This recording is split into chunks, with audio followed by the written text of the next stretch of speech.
오늘은 대강절 첫 주일입니다. 대림절이라 하고도 또 강림절이라고도 합니다.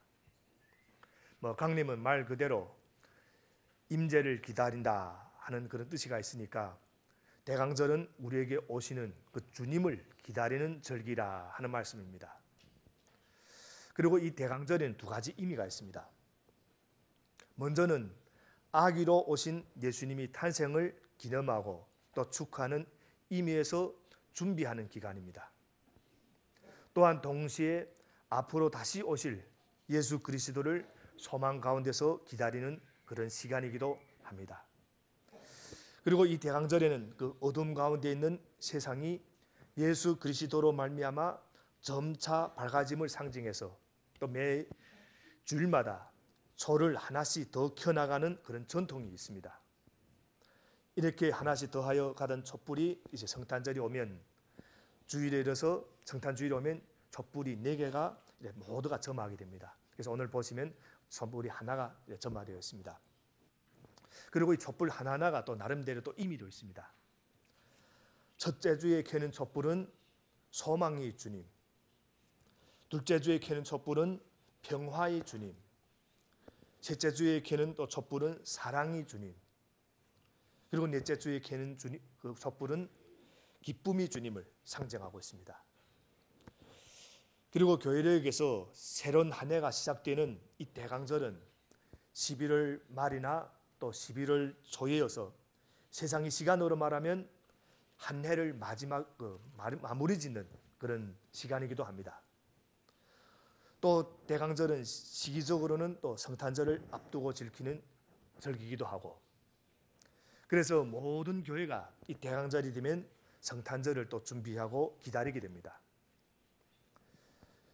그리고 저희들이 교회에는 또 교회력이라는 게 있습니다. 그래서 주일마다 또 정해진 또 성경 말씀도 있고, 그리고 실제로 이 대강절 첫 주에 정해진 그 성경 말씀 내용은 바로 예수께서 다시 오신다 하는 재림에 대한 말씀입니다. 다시 말하면 새롭게 시작하면서 가장 먼저 생각해야 되는 것이 마지막 재림이라 하는 것입니다. 그 이유가 무엇인가? 저 나름대로는 개인이든 전체 집단이든 우리 인간의 삶과 역사는 절대로 영원할 수 없다는 사실을 알려주기 위한 것이 아닐까 생각해 봅니다.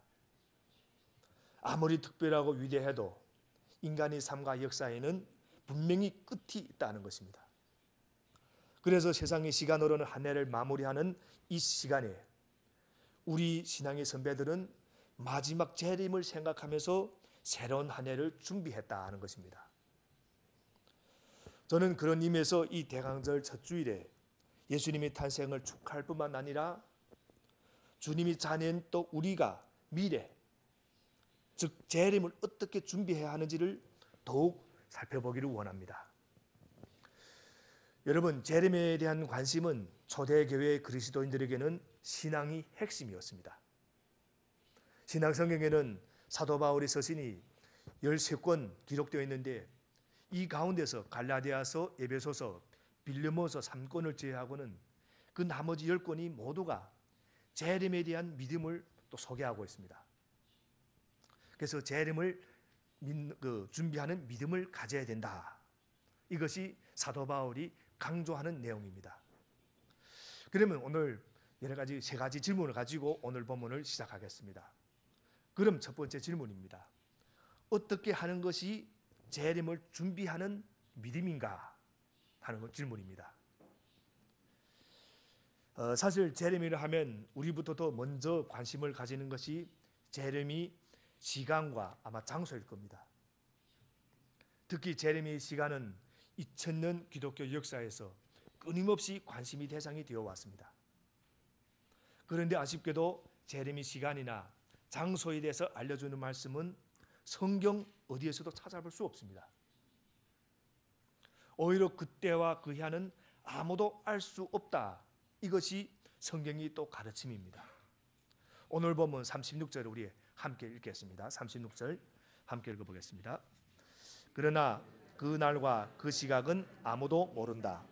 하늘의 천사들도 모르고 아들도 모르고 오직 아버지만이 아신다. 이 말씀은 첫째로 그 어느 누구도 예수님이 재림이 언제인지 알 수 없다 하는 것입니다. 그런데 이 예수님의 제자들은 이 문제에 대해서 엄청난 관심이 있었습니다.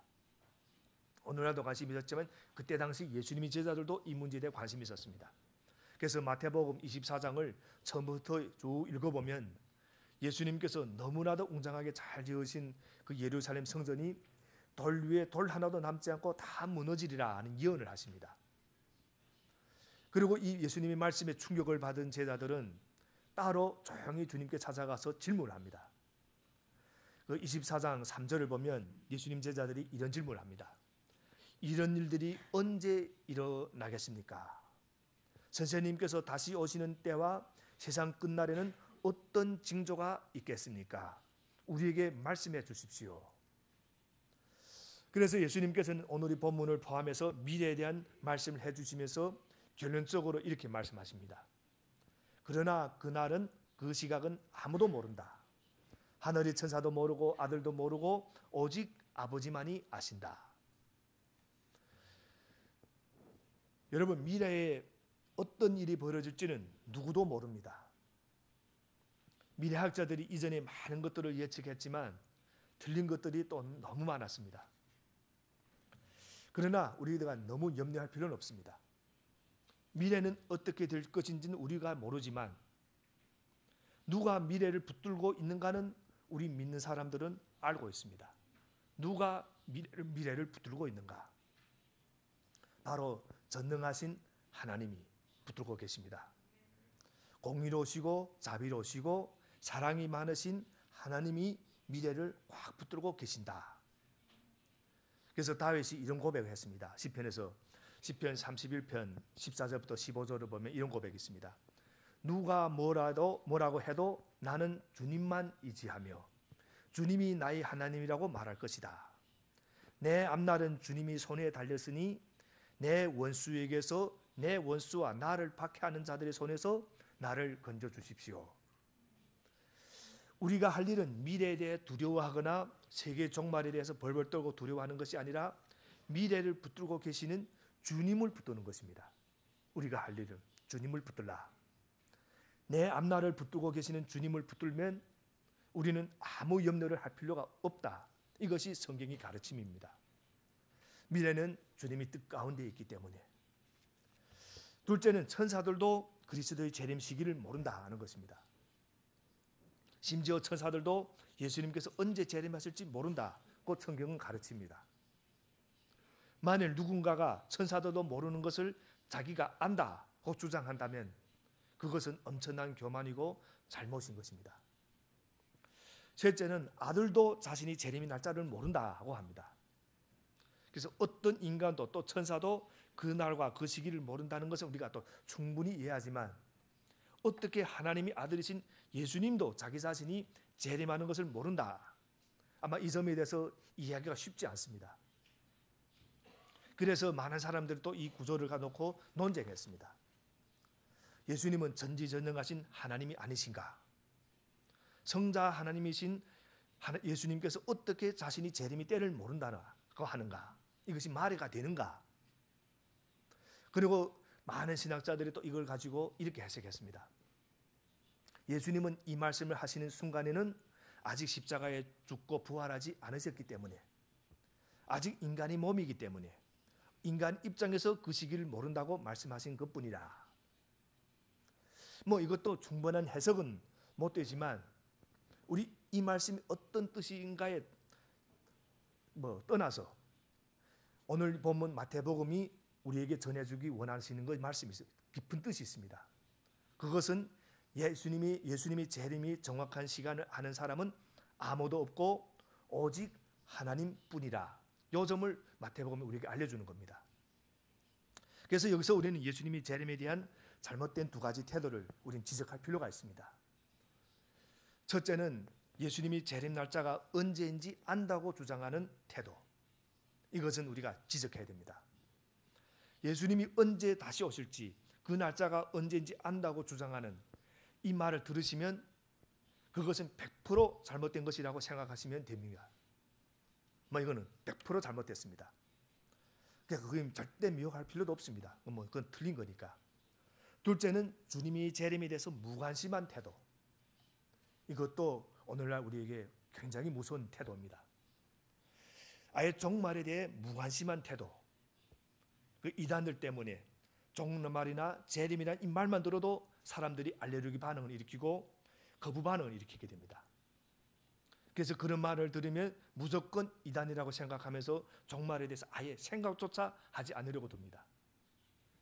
그래서 마치 이 세상에 종말이 없는 것처럼 그냥 무관심하게 살아가는 사람들, 이 세상이 끝나지 않을 것처럼 이 세상의 것에만 목을 매서 살아가는 그런 사람들. 그러나 성경은 분명히 예수님께서 다시 오실 것이라고 선포합니다. 분명히 세상의 끝이 있다고 합니다. 이것이 기독교가 또한 다른 종교들과 근본적으로 다른 점들 중에 또 하나이기도 합니다. 성경에 나오는 도덕적인 교훈들이 다른 종교와 비슷한 것들도 많이 있습니다. 예를 들면 부모를 공경하라, 이런 가르침입니다. 그래서 그런 식으로 비슷한 것처럼 보이는 것들 같지만 사실은 기독교와 다른 종교는 근본적으로 다릅니다. 인도에 믿는 인도 사람들이 대부분 믿는 종교가 하나 있습니다. 힌두교. 그리고 인도에서 상생한 불교가 있습니다. 그리고 일본에도 이 불교를 믿는 분들이 많이 있습니다. 이 불교의 시간 개념은 핵심이 있습니다. 시간의 그 핵심 개념이 있습니다. 어떤 핵심인가 하면 윤회 사상이라는 그 개념이 있습니다. 사람이 다시 태어난다고 말합니다. 불교에서도, 힌두교에서도. 착하게 살았으면 다음 생에는 고귀한 사람으로 태어나고, 악하게 살았으면 나등한 생명체로 태어난다고 합니다. 그래서 악하게 산 사람은 잘못하면 내 조상이 돼지가 될 수도 있고 어떤 짐승이 될 수도 있는 겁니다. 그리고 생명은 돌고 돈다고 말합니다. 그러나 성경은 일직선의 시간 개념을 가르쳐 줍니다. 세상의 시작이 있고 끝이 있을 것임을 분명히 말해주는 것이 성경의 가르침입니다. 그래서 주님께서는 알파와 오메가, 즉 시작이시고 끝이신 분이라. 여러분, 예수님은 반드시 다시 오십니다. 그러면서 예수님이 다시 오실 그날은 노아의 때와 같은 것이라고 오늘 본문에서 또 분명히 또 말씀도 해줍니다. 오늘 본문 37절부터 39절을 우리 함께 읽어보겠습니다. 39절, 7절부터 39절. 노아의 때와 같이 이 인자가 올 때도 그러할 것이다. 홍수 이전 시대에 노아가 방주에 들어가는 날까지 사람들은 먹고 마시고 장가가고 시집가며 지냈다. 홍수가 나서 그들을 모두 휩쓸어 가기까지 그들은 아무것도 알지 못하였다. 인자가 올 때에도 그러할 것이다. 여기서 예수님은 먹고 마시고 장가들고 시집가는 것이 나쁘다고 말씀하시는 것이 아닙니다. 홍수에서 구원받은 노아의 가족도 전부 다 먹었고 마셨고 결혼을 했습니다. 노아도 결혼해서 아내가 있었고 노아의 세 아들도 결혼해서 아내가 있었습니다. 우리 40절부터 41절도 우리 함께 읽겠습니다. 40절부터 41절도. 때에 두 사람이 밭에 있을 터이나 하나는 데려가고 하나는 버려둘 것이다. 두 여자가 맷돌을 갈고 있을 터이나 하나는 데려가고 하나는 버려둘 것이다. 여기를 봐도 두 사람이 똑같이 밭에서 일했는데 한 명만 데려감을 당하고 다른 사람은 버려둠을 당한다고 합니다. 또 두 여자가 똑같이 맷돌을 가며 일을 하는데 한 명만 데려감을 당하고 다른 한 명은 버려둠을 당한다고 언급합니다. 여기에서도 밭에서 일했거나 맷돌을 가는 일이 나쁜 것이 아니라 이런 말씀입니다. 우리 이단들이 특징이 하나 있습니다. 그들은 직장을 그만두고 재산을 팔아가지고 자기들끼리 종말을 준비한다고 모여서 삽니다. 그러나 그것은 아주 잘못된 겁니다. 일상생활을 그대로 성경이 가르치면 일상생활을 그대로 하면서 일을 하다가 데려감을 당하는 것이지 그렇게 따로 모여있다가 그 데려가는 것이 아닙니다. 그럼 무엇이 이런 차이를 가져오는 것인가? 노아의 때 사람들의 문제는 그들이 먹고 마시고 장가들고 시집가는 일을 해서 잘못됐다는 것이 아닙니다. 그래서 우리가 이런 걸 또 잘못 생각하면 우리가 이상한 방향으로 나갈 수 있습니다. 먹고 마시고 이런 것이 장가고 시집가는 것이 잘못된 것이 아닙니다. 그런 것들은 사람이 하면서 살아야 하는 일들입니다. 왜냐하면 우리 삶에 모두가 필요한 것들이기 때문에. 그들이 진짜 문제는 그들은 하나님에 대한 참된 진리에 대해서 전혀 관심이 없고 세상적인 삶에만 관심이 있었다. 여기에 그들이 문제가 있는 것입니다. 그들은 비가 오기는 뭐가 오냐 하며 노아를 조롱합니다. 그러다 모두가 멸망을 당하는 겁니다. 그래서 이 세상이 종말일 때도 똑같은 현상이 벌어진다.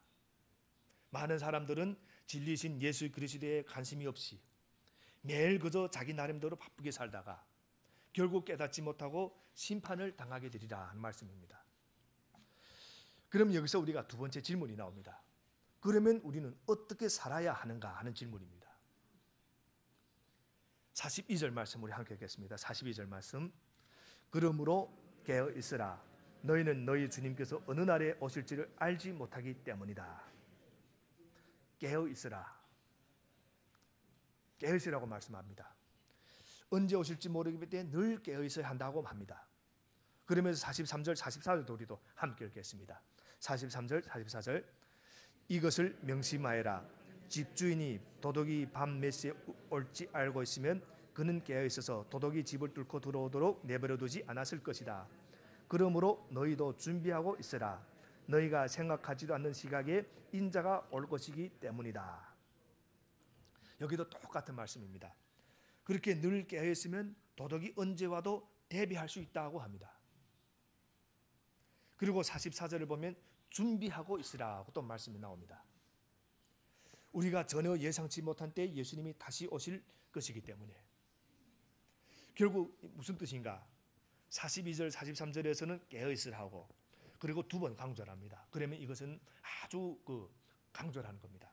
그리고 44절에는 준비하고 있으라. 여러분, 주님이 제자인 우리가 할 일은 깨어있으며 준비하고 있는 것이라. 이 점이 오늘 말씀에서 강조되고 있는 초점입니다. 밭에서 일을 해도 좋고 맷돌을 가며 일을 해도 다 좋습니다. 먹고 마시고 장가가도 시집가도 다 좋습니다. 그러나 중요한 것은 그 어떤 일을 하고 있더라도 항상 깨어있어라 하는 것입니다.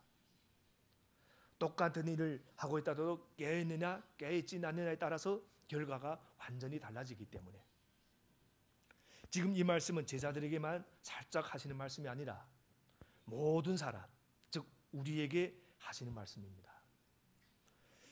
여러분, 우리는 지금 예수님이 초림과 재림, 즉 처음 오신 날과 다시 오실 이 날 사이의 중간 시간에 우리가 살고 있습니다. 그래서 우리가 살고 있는 이 시간에 우리가 해야 될 가장 중요한 것이 무엇인가?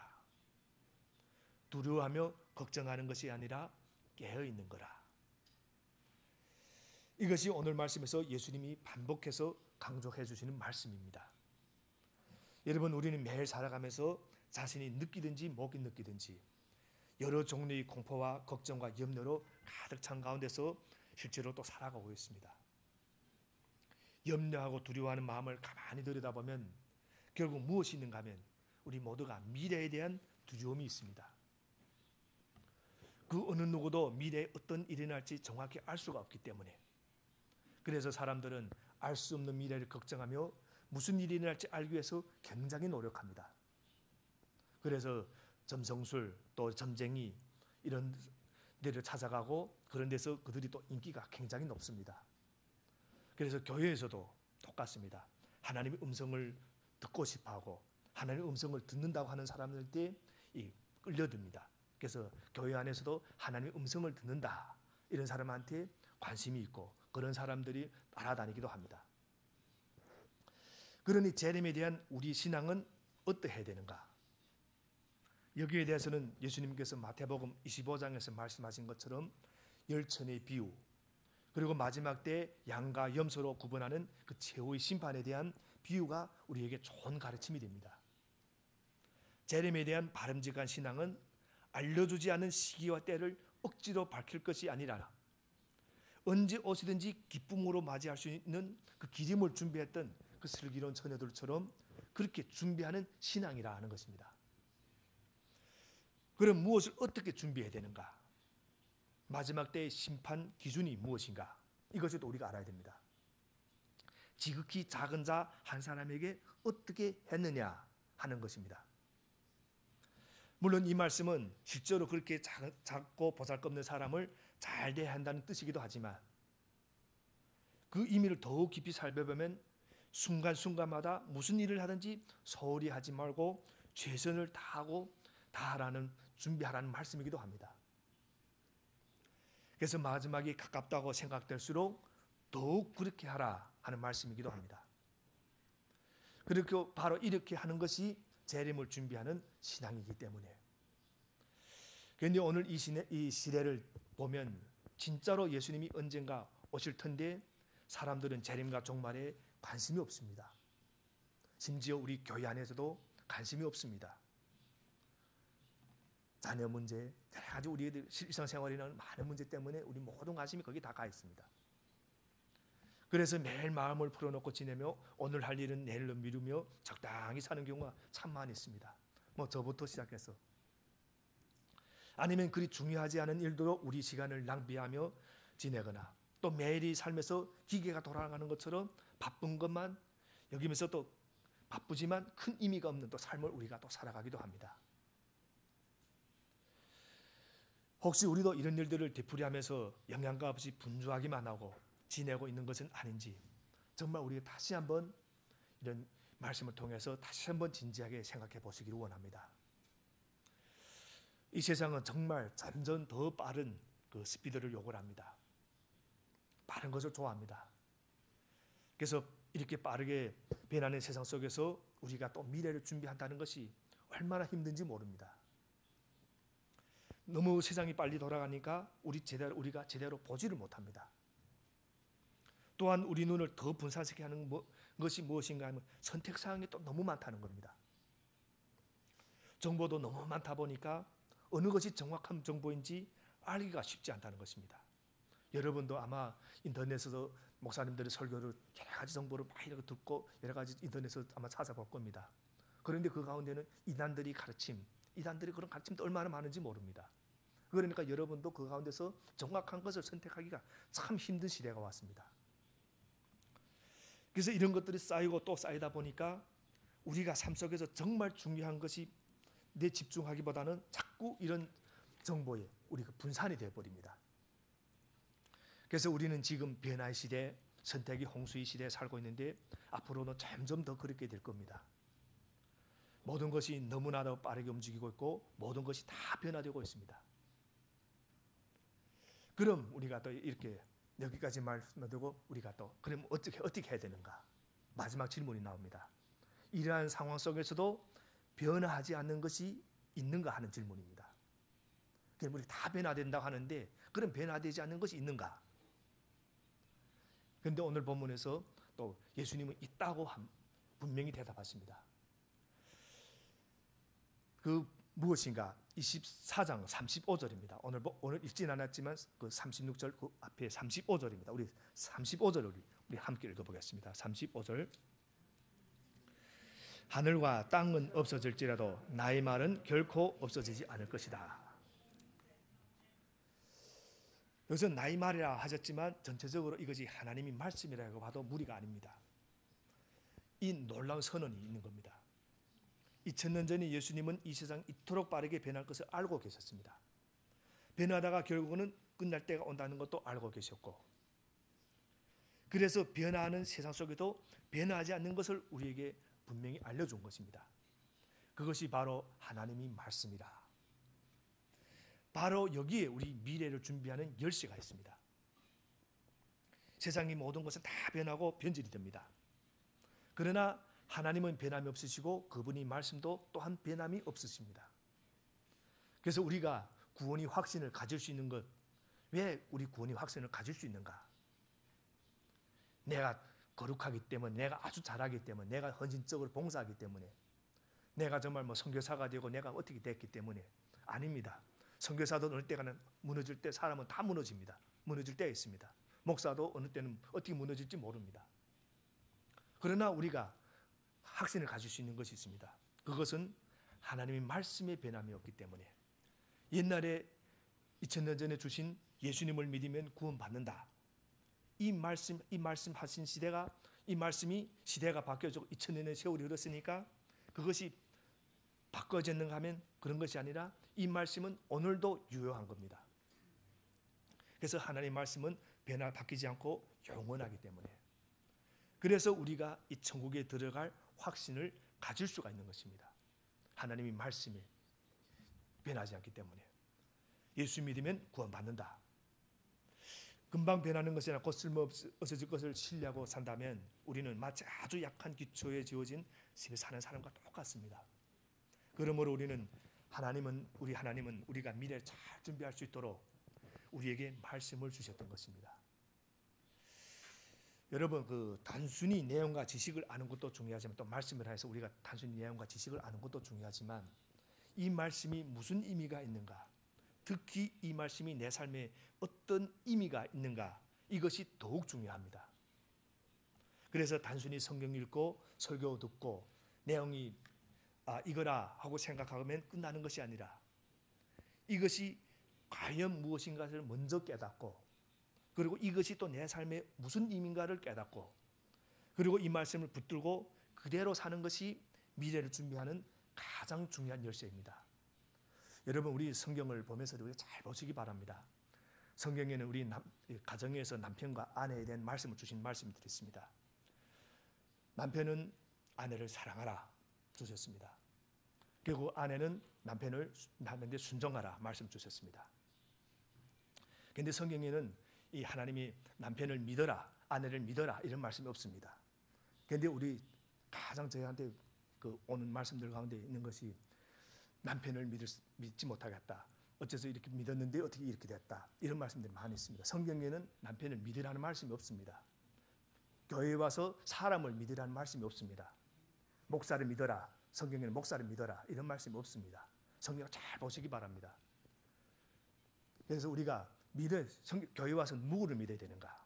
예수님을 믿으라는 말씀이 있지 사람을 믿으라는 말씀이 없습니다.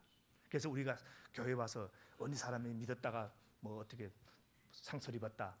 믿을 사람이 없습니다. 저도 여러분 안 믿고 여러분도 저를 믿을 필요가 없습니다. 교회 와서는 예수님을 믿어야 되는 겁니다. 그래서 우리가 이런 것을 잘 알아야 되는 겁니다. 성경 말씀 의미를 잘 알고 그리고 그런 말씀을 우리가 잘 붙들어야 됩니다. 그래서 오늘 말씀 정리하겠습니다. 하나님은 우리 한 사람 한 사람을 너무나 사랑하십니다. 그런데 하나님이 그토록 사랑하는 우리 삶에도 수많은 걱정거리와 어려움이 찾아올 수 있다.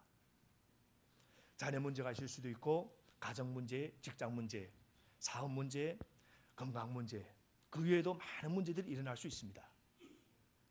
심지어 우리가 잘 알다시피 금식하고 기도하신 예수님께도 사탄이 찾아와서 시험을 하셨습니다. 그러나 말씀을 붙들고 사는 사람은 고난이 와도 승리할 수 있습니다.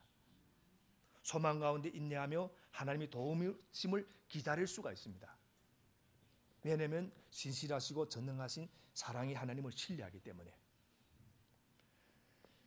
요즘 날씨가 참 쌀쌀해졌습니다. 추워졌고 이제 또 2019년도도 한 달이 지나면 또 우리 새로운 한 해가 옵니다. 우리 삶은 또 매일매일 이렇게 미지세계를 행해 나갑니다. 내년에 어떤 일이 있을지 우리는 모릅니다. 누구도 모릅니다. 여러 가지 또 불안과 염려도 있을 수도 있고 그러나 우리가 꼭 기억하시기 바랍니다. 하나님께서 우리 각자를 뜨겁게 사랑하시고 우리와 동행해 주신다는 이 약속의 말씀 그 하나님과 동행하며 그 하나님 말씀을 붙들으시기 바랍니다. 그것이 미래를 준비하는 가장 좋은 방법이고 내년을 준비하는 가장 좋은 방법입니다.